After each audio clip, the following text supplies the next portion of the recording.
I've got 3 of my favourite ways to ramp up your glute strengthening exercises in Pilates today. So this is taking your Pilates to the next level when it comes to really getting stronger through your bottom and through your legs. So we're going to start in a shoulder bridge position. So we're down on the mat.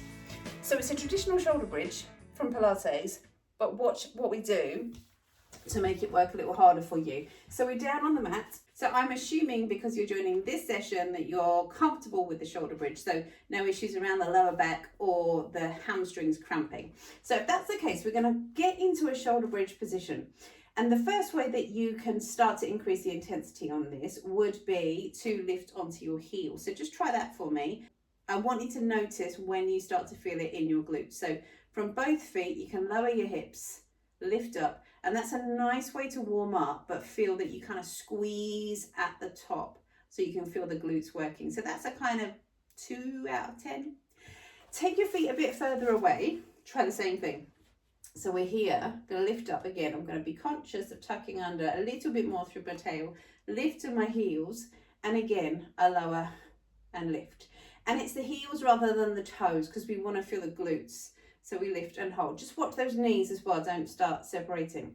Now lift up for me to here. You're going to start to feel those glutes firing up a little bit more now. Use the upper arms to help you and then let one leg lift up and then bring that leg down. Other side, lift up. You could just lift your knee or extend the whole leg and then lower. Let your leg lift up. Take it to the next level by lowering and lifting, but really when you get to the top, squeeze through your bottom. Now 2 or 3, you feel it. 6 to 8, other side, let your leg come up, really making sure you push through that heel so you keep the hips lifted, up and up and up and lower. And it's always really good to do this one-sided work, this unilateral work too. Okay, that was number 1. Number 2, we're over on your hands and knees. Now for this one, I'm actually going to use a band. If you have a loop band, you could use that. But what I'm going to do is just fold my band in half this way. If you haven't got a band, I have some people that use tights or old leggings for this as well, by the way, so that's quite handy. And I'm going to put the folded end, so can you see? This is like me doing my Blue Peter presenting. My folded end is under my knee. This end, I promise it's worth it, goes around the foot. So we're on your hands and knees. This knee is holding the band. And we hover in a Superman position. And you're going to push the leg away and then come back in. And I want you to make sure the weight stays on the inside of this thigh, chest between your thumbs, and we don't start pooching that back. So if I tuck my top in so you can see, I'm going to send my sit bones to the back of my thigh as I push the leg away. And next level, don't quite bring it all the way back in. You come out and in, out and in, out and in. So just try that on the other side now. So your knee over the join, your foot in the band. Joseph Pilates was a big fan of kind of inventing, using things. That's where the reformers came from. He used equipment that he had to create exercise equipment.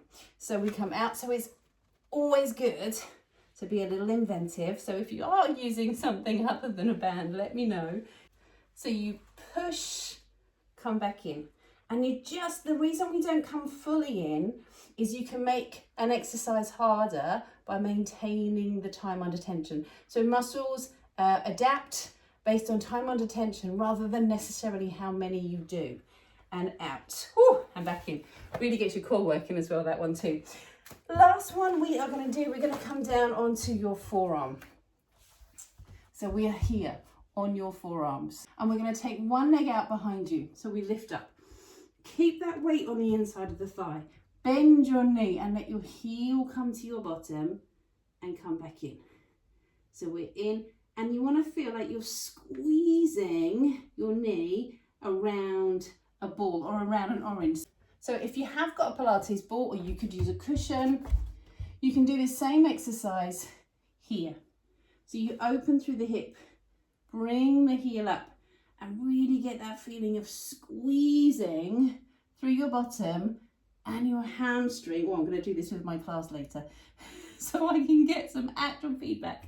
So option 1, no ball, leg comes up, but we still get that feeling of opening through the hip. So what you don't want is that you're hanging around here, because that's just going to hurt your knee. You do want to feel that you've opened up the hip. So if I try that on the other side now with that ball, and I'm going to lift and come back.